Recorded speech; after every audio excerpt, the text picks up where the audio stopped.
بسم الله الرحمن الرحيم.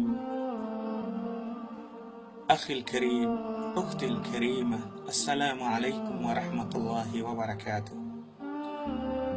Baada ya kumshukuru Allah subhanahu wa ta'ala na kumtakia rahma kipenzi chake Rasulullah sallallahu alaihi wasallam, nachukua fursa hii kukupa taslia na liwazo kwa kukata usingizi wako, kwa sababu miongoni mwa sababu zinazokufikia hali ya kuwa umelala vizuri mara ukashtuka usingizini.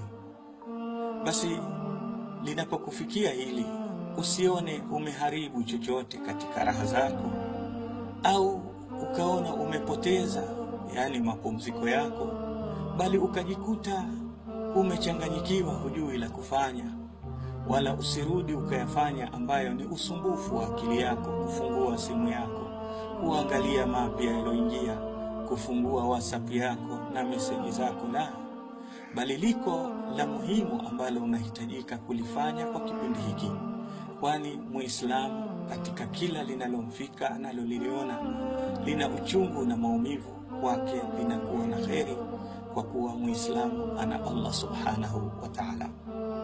Hadithi iliyo sahihi iliyopokewa na Imamu Bukhari rahimahullah, ikitokana na kipenzi chetu Mtume Muhammad sallallahu alaihi wasallam, yasema: man ta'arra min al-layli faqal, yule atakaye kata usingizi akaamka usingizi ukutoka usingizini usiku, alikuwa amelala, mara usingizi ukakatika akaamka, basi baada ya kuamka akaweza kusema maneno haya: la ilaha illa Allah wahdahu la sharika lah, lahul mulku wa lahul hamdu wa huwa ala kulli shay'in qadir, subhanallah walhamdulillah wa la ilaha illa Allah wallahu akbar wala hawla wala quwwata illa billah. Akaleta dhikri kama hii, thumma qala, alafu akasema Allahumma ighfir li, au daa stujiba lah. Akarudia baada ya kuisema dhikri hii, akamuomba Mwenyezi Mungu akisema Allahumma ighfir li, ewe Mola nisamehe madhambi yangu.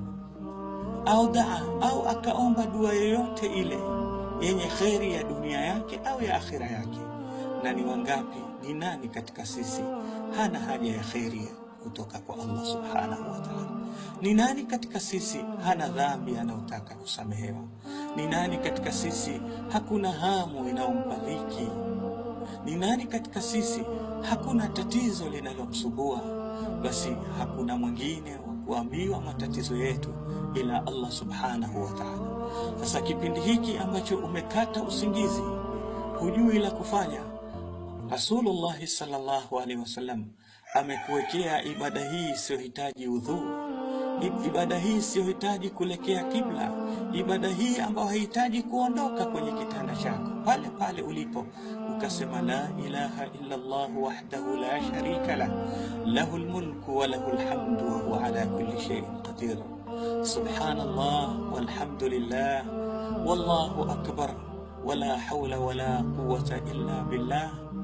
Alafu ukaomba msamaha kwa Mola wako: ya Allah, nisamehe dhambi nilizozifanya. Ya Allah, niondoshee dhiki fulani nilionayo. Ya Allah, nisitiri na aibu yangu. Ya Allah, naomba wanangu wawe watoto wema. Ya Allah, niondoshee maradhi nilionayo au alionayo mmoja katika watu wangu, chochote kile. Na usisahau kumwomba Allah kubwa zaidi linalostahiki kuomba na kila mtu: Allahumma rzuqna jannatal firdaus, ewe Mola turuzuku jannatul firdaus al-a'la.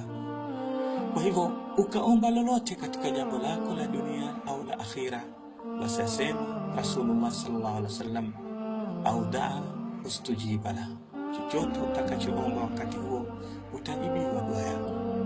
Fa in tawalla fa salla qubilat salatu, na lau utaamka uondoke kitandani utawadhi uswali, basi swala wako ni hakika itakubaliwa. Ndugu yangu Muislamu, usikose usingizi ukaikosa na kheri hii. Wa sallallahu ala nabiyyina Muhammadin wa alihi wa sahbihi wa sallam. Nataraji kuisambaza risala hii au meseji hii ni kujiongezea ajiri na fadhila kwa Allah tabaraka